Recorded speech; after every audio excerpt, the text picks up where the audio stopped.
that we've all been waiting for. It was a moment that we all looked forward to from the night or the day that Tara told us that she had Karula and Yambilu Yadan mating outside the room. I mean, we've been counting the days. We have. I think everybody has.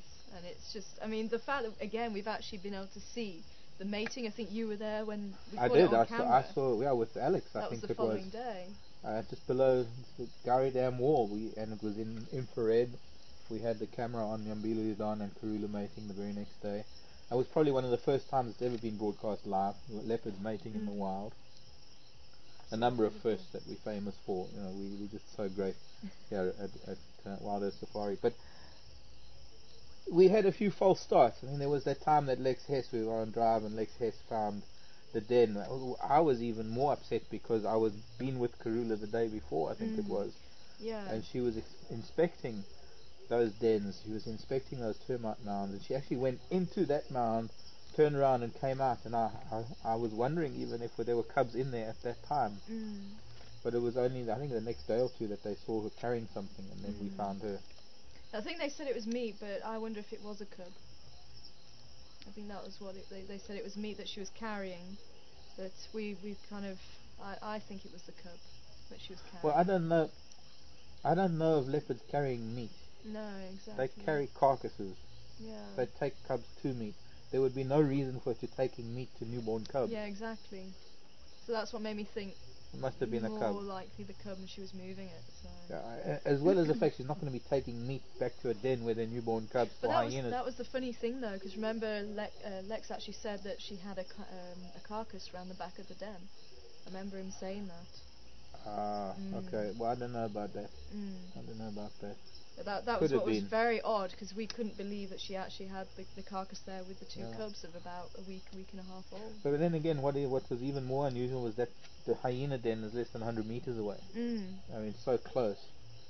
But I think by that stage the hyenas had left the den already. I think so. You know, it's hard to think back and think of the sequence of events from then, but set us all that aside, we finally managed to get the cubs and Karula and that beautiful sight of those little spotted bundles running along the road.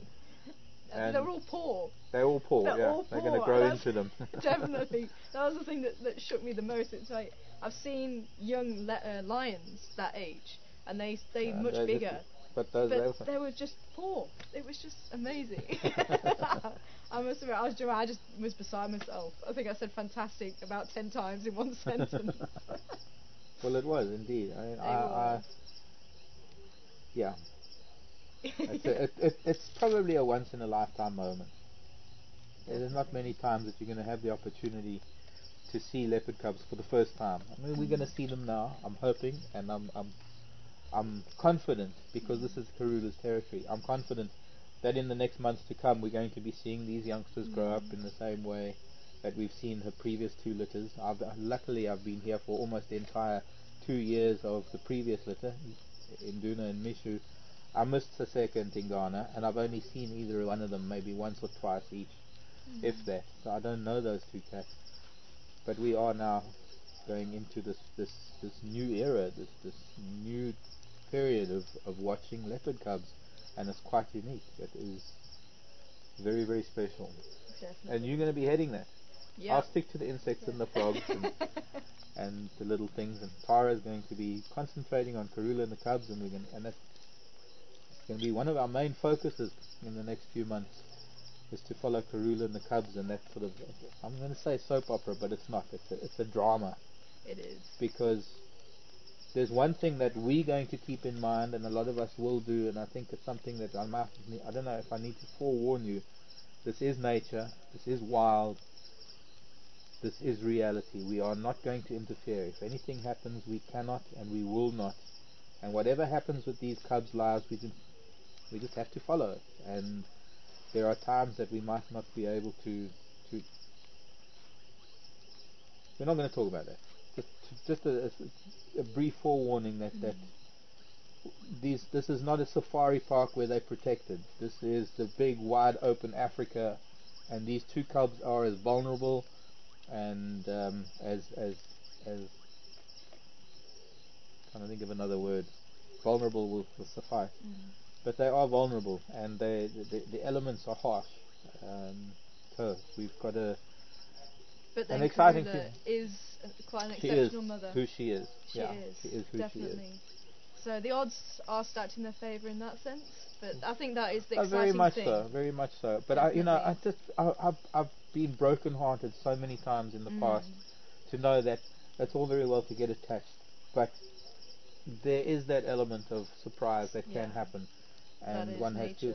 to not be prepared for it, but you have to accept it when it happens, that it is nature. Yeah. And we've seen a few incidents in the past with elephants and stuff. Speaking of elephants, we've had some elephants back again. They're starting to come back. We had some bulls around, and they're eating marula fruits, and had a breeding herd today. So that's fun too. We're lucky to have elephants back. And of course, there was the rhino incident yesterday. That really was absolutely amazing. I know you're quite a fan of rhino. I am. Yeah, and you just happen to be here instead of out there. Well, tit for tat, payback's a big. You got Karula and the Cubs. I got a rhino moment. Very fair. I wasn't too sure how Kat was handling it on the back there. I think it was intense. Yeah. I mean, we were smack bang in the middle of a fight of gargantuan proportions. I mean, these are giant animals. These are giant prehistoric animals. They're not tame. They might look very placid. They might look very, very relaxed when they're with us and they're walking up to the vehicle and they're all fine and they're just puffing and puffing or just grazing grass or sometimes just wallowing. But that was a reality moment. That was a moment that showed us that at the drop of a hat, at the in a split second, violence and mayhem can erupt out of the bush. And I've seen it so many times, whether it's on foot or on game drives or just sitting at a hide or sitting somewhere. And it doesn't have to be that intense as much as big rhino clashing. It could just be a raptor coming out of the sky and grabbing a weaver bird, or a simple thing of a praying mantis catching. That was another thing. That frog last night. It was incredible. We were waiting for dinner. We were all sitting at the house and chatting and watching some silly sitcom, just to kill time. We're just trying to kill time. We're waiting for this oven to cook these potatoes. And what a normal oven would take 20 minutes, it takes this oven 2 hours. So we're literally sitting there twiddling our thumbs, watching a very, very uninteresting, unfunny sitcom.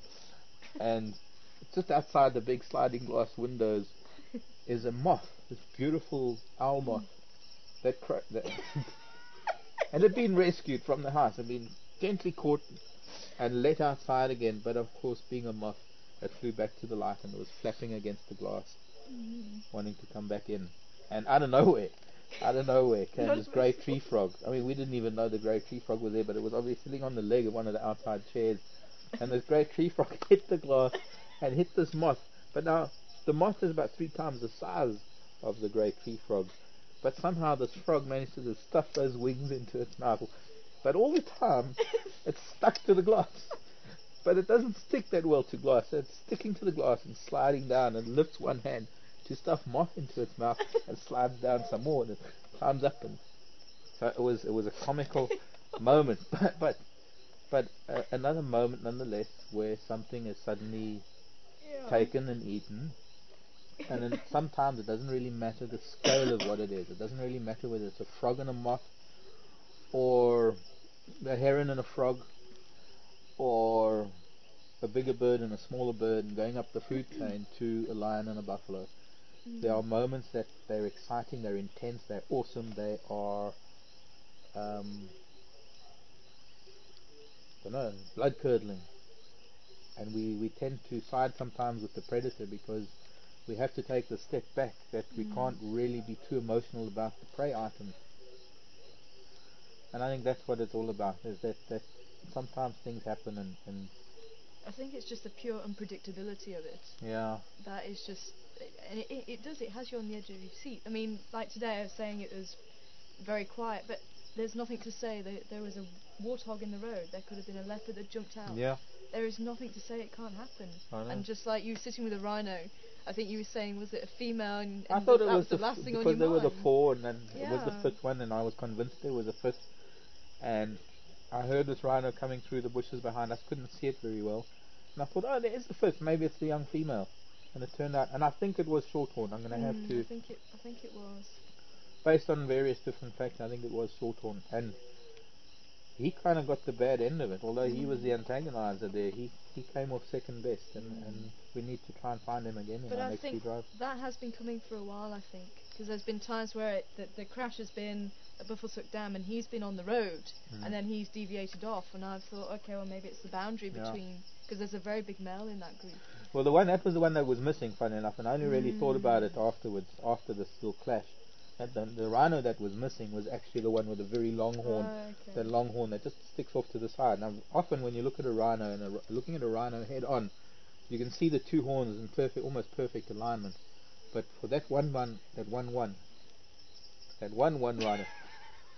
that one rhino bull who has got the very, very long horn, he just wasn't around today. Because I thought that's who he went for. Yeah. Okay, that's interesting.